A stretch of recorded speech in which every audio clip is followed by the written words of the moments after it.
Salve galera, tudo bem com vocês? Espero que estejam acompanhando semanalmente todo o conteúdo que eu estou postando aqui no meu canal e que estejam preparados para mais uma aula sensacional que eu tenho certeza que vai mudar o rumo e os resultados da sua carreira clínica. Como prometido, hoje eu vou conversar com vocês sobre seleção de cor para usar as resinas corretas para termos resultados naturais e que certamente vai fazer o nosso paciente ficar impressionado com os resultados e nos indicar com mais segurança para que novos pacientes nos procurem pelos resultados que entregaremos para eles. Certinho? Vem comigo! Por que eu optei falar sobre esse tema hoje com vocês? Porque cada vez mais eu vejo na mídia as facetas estratificadas extremamente brancas, sem qualquer tipo de efeito, que foi já buscado por muitos pacientes, mas que certamente, isso eu afirmo para vocês, está caindo em desuso. Muitos pacientes me procuram hoje buscando as técnicas que tenham um resultado mais natural, com efeitos, que possa não ter que estender a muitos dentes tratados. E certamente, quando a gente domina a técnica de seleção de cor, eu tenho certeza que vocês também terão resultados que impressionarão seus pacientes. Olha esse caso, por exemplo. O dente 11 dessa paciente, ele tinha uma restauração há mais de 15 anos.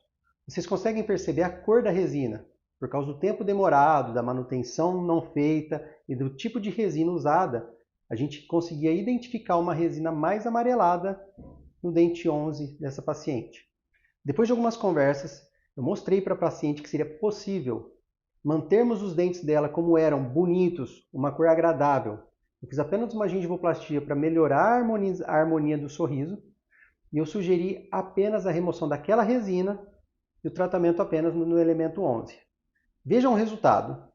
Você consegue perceber na foto que não existe limite entre o que é resina e o que é dente.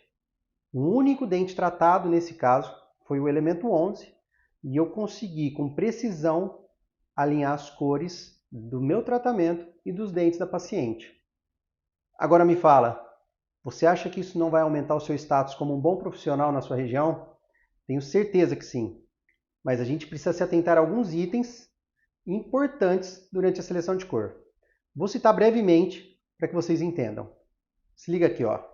Quando tratamos de seleção de cor, provavelmente muitos de vocês que realmente se preocupam em colocar uma cor personalizada para o paciente e não padronizar como tem acontecido no mercado, imagino que alguns de vocês, assim como eu, por muito tempo usei a escala Vita para fazer a seleção de cor dos meus casos. Confesso que alguns casos ficaram realmente bons, mas eu não conseguia padronizar a qualidade dos meus resultados. Com muito estudo, eu entendi que a escala Vita é um artifício usado única e exclusivamente para a comunicação entre consultório e laboratório sobre as próteses cerâmicas. Não adianta a gente usar uma peça que não serve para dar os resultados que a gente busca. Vou dar um exemplo para vocês. Compre 5 resinas de marcas diferentes, todas na cor A3, dentina. Faça uma bolinha com elas, polimerize e compare as cores. Vocês vão perceber que, de acordo com a marca, a cor da resina também tem alteração. Então é impossível a gente padronizar o seu dente A2, o seu dente A3. Isso a gente vai certamente errar os nossos resultados. Excluam a escala Vita do seu repertório para fazer estratificação com resinas. Vou ensinar 3 técnicas que eu uso no meu consultório. A terceira é a mais importante e a mais corriqueira e que me traz os melhores resultados. Mas antes disso, ainda eu quero trazer alguns pontos importantes para vocês. Não basta sabermos apenas a cor das resinas que nós vamos usar. Temos que ter um conhecimento profundo sobre o que é translucidez, opalescência, fluorescência e halo incisal. São itens que devemos considerar com precisão o que cada um compete e influencia nas cores que nós vamos usar das resinas compostas. Não vou me aprofundar muito sobre esse assunto, mas basicamente a translucidez é a capacidade que a luz tem de passar pela nossa resina. A opalescência é a capacidade de transmissão ou dispersão da luz dentro da nossa resina. Existem as resinas opalescentes, que elas, quando são dissipadas, simulam uma cor azul. E quando a luz é transmitida por essa resina, a gente sente a cor laranja nelas. E para finalizar o item, o nosso halo incisal. Alguns profissionais eles fazem com a duplicação da camada incisal, na borda incisal do dente, outros usam corante e outros usam ainda resina de dentina. Mas isso a gente vai falar em outro momento. Vamos entrar agora com profundidade nas 3 técnicas de seleção de cor para resinas. E eu tenho certeza que você vai levar o seu nível. Lembre-se, a terceira técnica é a que eu mais uso no meu consultório e que me garante excelentes resultados. Para a seleção de cor, além dos efeitos que eu falei que a gente precisa saber dos dentes, precisamos ter uma noção precisa do que é matiz, croma e valor. É muito fácil a questão do que é matiz e croma, isso é muito bem definido para os dentistas. Entendemos que matiz são as cores, é o A, o B, o C ou o D na nossa seleção de cor. Segundo a empresa Vita, a denominação das cores é a escala A são as cores com tom marrom avermelhado, o B, amarelo alaranjado, o C, cinza esverdeado e a escala D é o cinza rosado. Lembrem-se dessas características, isso ajuda bastante, apesar de que estudos feitos desde 1993 por Tovati comprovam que mais de 80% dos dentes que nós tratamos são da matiz A. Depois da matiz, um tema importante é o croma das nossas resinas. A gente entende que croma é a saturação que as nossas resinas apresentam. São ilustradas, são determinadas na escala pelos números 1, 2, 3 e 4. Então a gente entende que resinas da cor A1 são resinas marrom avermelhada com baixa intensidade de cor, enquanto as resinas A3 são resinas marrom avermelhadas com alta intensidade de cor. Ficou claro então? Quando a gente fala em intensidade, a gente fala de saturação. Então são as cores mais escuras de acordo com o aumento numérico indicado na frente das nossas letras. Entendendo então sobre matiz e croma, vou dar uma dica importante. As pesquisas mostram que 75% dos dentes que a gente atende nos nossos consultórios tem dentina da cor A2 ou A3. Isso é um excelente passo para vocês começarem a montar o seu kit de resinas para vocês fazerem as facetas nos seus pacientes. E o terceiro item, para mim o mais complexo, que eu demorei mais tempo para ter domínio, é o valor das nossas resinas. O valor é a capacidade de reflexão da luz quando ela bate nas nossas facetas. Isso é importante. Nós precisamos entender que o valor é determinado pela nossa camada de esmalte que usamos nas nossas facetas. É essa camada que vai determinar o valor das nossas facetas. Lembrem-se, os dentes leitosos têm um alto valor por causa da alta reflexão da luz, enquanto os dentes com maior croma, mais mineralizados, têm uma cor mais intensa, têm um valor menor. Eu sei que mesmo trazendo todos esses itens para você, fica muito raso o conhecimento que eu consigo dividir nesse momento. Mas a ideia é eu trabalhar com você hoje apenas a técnica mais utilizada para a seleção de cor das facetas. Vamos agora então para as 3 técnicas mais utilizadas de seleção de cor para as facetas estratificadas em resinas compostas. Vem comigo! A primeira técnica é sobre escalas personalizadas. Você vai pegar o seu kit de resina, por exemplo. Trouxe aqui para vocês o meu kit de resina. Como que eu montei o meu kit de resina? Baseado nas necessidades que eu tenho nos meus tratamentos diários. Claro que tem várias marcas. Eu estudei muito todas elas para entender. Por exemplo, quando eu vou fazer facetas, eu uso muito as resinas da Empress Direct ou a Palfic LX5 da Tokuyama, porque são resinas que oferecem a fluorescência adequada para que o seu paciente em luz negra não pareça estar sem dente na área que tem o tratamento em resina. Fora isso, são resinas com alta capacidade de polimento e resistência. Então eu tenho certeza que essas 2 marcas vão garantir um resultado satisfatório para os seus pacientes. Mas enfim, eu tenho várias marcas que eu uso para dentes posteriores, são os meus corantes, as minhas facetas, cada uma para a sua função. Precisamos entender o seguinte. Como eu contei para vocês, se eu pegar uma resina B1 da Palfic LX5 ou uma resina B1 da Empress Direct, eu posso fazer incrementos e polimerizar. Vocês vão perceber que há leve diferença entre croma e matiz. Então a gente não pode padronizar as cores. A primeira técnica, então, é fazer a nossa escala personalizada. Por exemplo, se eu uso basicamente, ou exemplificando, 6 resinas básicas para fazer as minhas facetas em resina. Eu vou pegar 6 resinas mais utilizadas, vou fazer uma bolinha de 1 a 2 milímetros de espessura. Para as resinas de dentina, pelo menos 1 milímetro de espessura. E para as resinas de esmalte, no máximo 1 milímetro de espessura.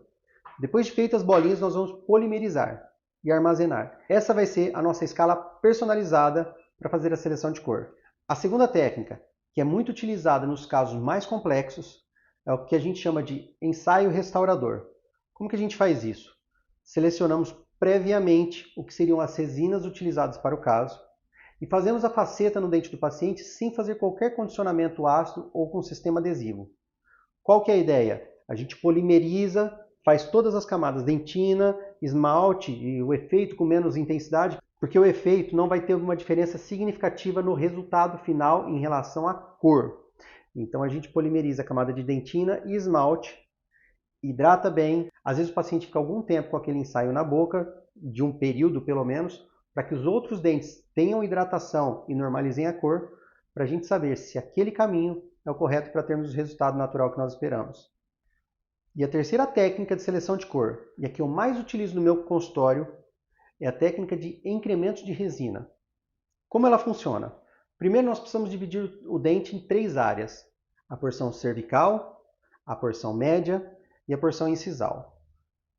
Quando nós temos um conhecimento anatômico correto das camadas que os dentes têm, nós sabemos que na região cervical quase que exclusivamente é composta por dentina. A nossa camada de esmalte é muito fina, a ponto de não ter diferença significativa sobre a cor daquela área. Então a nossa seleção de cor da resina que vamos utilizar vai ser uma pequena porção de resina colocada sobre a região cervical do dente. Não faço uma resina com sobressalência, faço ela adaptada ao dente, mas com uma espessura relativa para a gente, através dessa área espessa, ter certeza da nossa cor. Depois da gente acomodar essa resina na região cervical, fazemos a polimerização e devemos jogar água no dente. O dente tem que estar umedecido, porque aquela película de água unifica a nossa área, facilitando a visão da cor da resina. Ali a gente consegue entender se precisamos aumentar, diminuir o croma ou até mudar na nossa matiz. Na região média, geralmente, a gente não precisa se preocupar muito com aquela área, porque ali vai ser uma sobreposição de dentina com esmalte. É a região que tem um equilíbrio de resina e esmalte no nosso dente. Como se a gente acertar a cor da dentina e a cor do esmalte, a região do terço médio certamente vai estar de acordo com os dentes do paciente.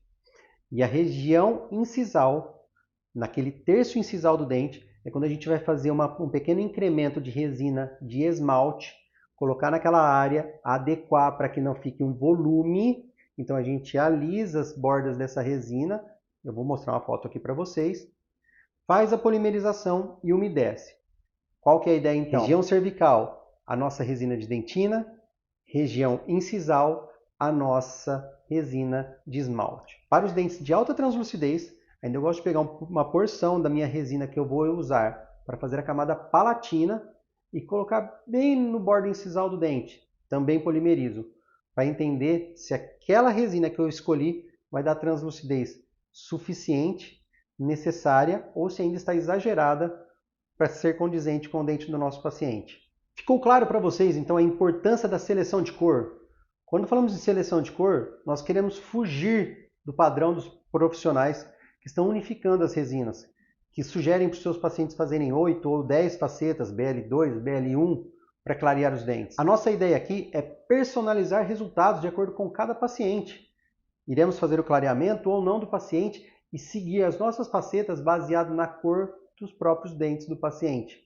Vocês entendem então a importância de dominarmos o conhecimento sobre translucidez, opalescência, fluorescência, halo incisal, conhecermos com profundidade sobre matiz, croma e principalmente valor, para que a gente use as 3 técnicas de seleção de cor, que seria nossa escala personalizada, quando nós polimerizamos as resinas que vamos usar e armazenamos ela para usar como seleção de cor nos nossos casos.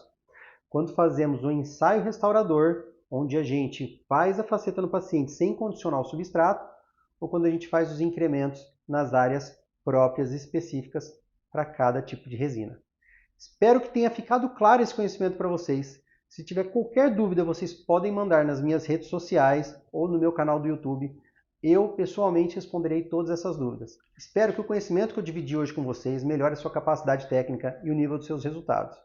Semana que vem, eu vou dividir com vocês um tema complexo: aumento de dimensão vertical em paciente bruxista e facetas em resina. Vai ser um tema muito bem detalhado. Eu vou explicar para vocês um passo a passo minucioso do que eu fiz no paciente e como eu elevei a autoestima dele, reposicionei a articulação temporomandibular e dei uma estética que ele sonhava. Certinho? Fiquem todos com Deus. Obrigado por mais uma semana juntos. Lembrem-se de divulgar essa comunidade. Vamos fazer mais profissionais buscarem uma odontologia de ponta. E não se esqueçam de me adicionar nas minhas redes sociais, @Dr. Thiago Varizzi. Fiquem com Deus. Até a próxima.